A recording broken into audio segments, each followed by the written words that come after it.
Please welcome former editor of The Age turned PR Supremo, Mike Smith.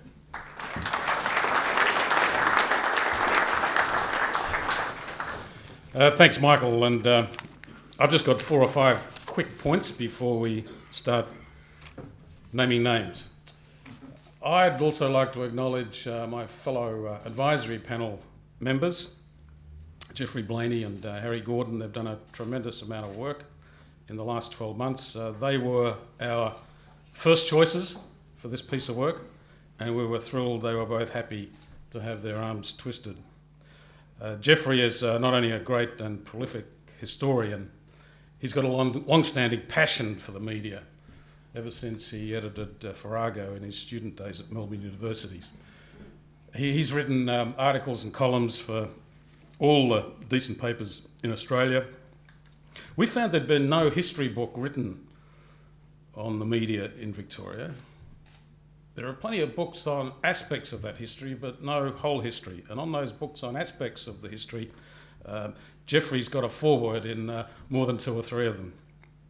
Harry Gordon, he's one of the most successful and best editors of our lifetimes, and in his own right a noted historian, including Australia's official Olympic historian. His terrific book, Eyewitness History of Australia, which has been republished a few times, has many great yarns about Australian journalism, and it was a terrific reference for the panel. Women didn't get much of a look in the media in the first 50 years in Melbourne or anywhere else in Australia, but they have made some astonishing contributions further down the track, and 3 women are included in tonight's inductions.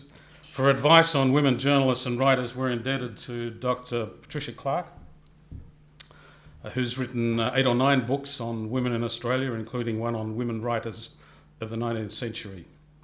She's here tonight on the table in the corner. Thank you very much, Patricia. As we move through this Hall of Fame project, we'll refresh the panel and get some gender balance, particularly as women become more prominent as we move through the decades. But Patricia was a fantastic help discovering stuff that I'm sure nobody in this room were aware of. Women made some terrific contributions to the media, editorially and commercially, 100 years ago. The panel decided we wouldn't include contemporary journalists on the first induction. That was disappointing to a few people, but it was a conscious and deliberate decision. We wanted to look at the past first because we felt that would help us make better decisions about the present. It would set the standard or the benchmark against which present-day journalists could be measured and make it very clear what we were looking for in the Hall of Fame. So we chose from the first 100 years from 1838. We haven't finished with that period yet. We may well have more people from that first 100 years in the second and third inductions. The panel has very broad criteria.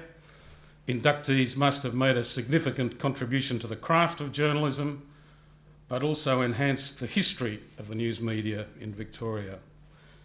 Inductees must have a strong connection with Victoria. Birthplace is not enough, nor is it a prerequisite. Tonight's selections further refine what we're looking for.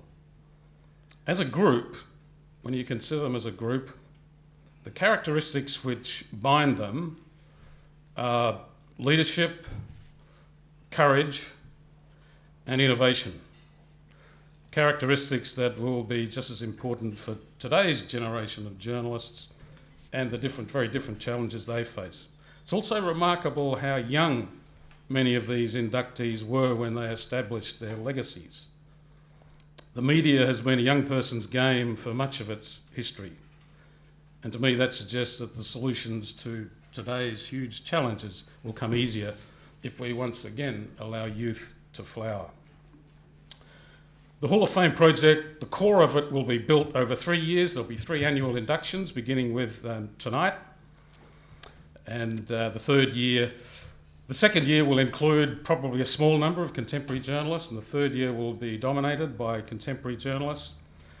We're looking for a corporate sponsor to allow us to have a bigger dinner audience next year and the following year. We'd like more people to chair this. We'd like the families and friends of people who are inducted to share the dinner. So we're looking at a bigger event next year and a real big one in year 3. We're also looking to establish some kind of physical Hall of Fame in an appropriate public space where people can reflect on the impact great journalism has had on Victoria, and perhaps where members of the Press Club can occasionally gather for functions and a dash of inspiration from their journalistic heroes. The media in Victoria and elsewhere, they enjoy knocking each other's blocks off. It's good sport, but it does contribute to the poor public image of the media. There should also be much more room for celebrating each other's successes and telling the public about the achievements of journalists. And I'd suggest that's needed now more than ever. That's what the Hall of Fame is about. Indeed, that's what the Melbourne Press Club is about. And finally, I'd ask you all to consider sending in your nominations. Hall of Fame at melbournepressclub.com. I can't think of a better group to get nominations from. They'll all be considered seriously. We want nominations. Send them in, and then if they're considered, you can't complain that someone was left out. So please let us know who you think should be inducted into the Hall of Fame in the next 2 years. Thanks very much.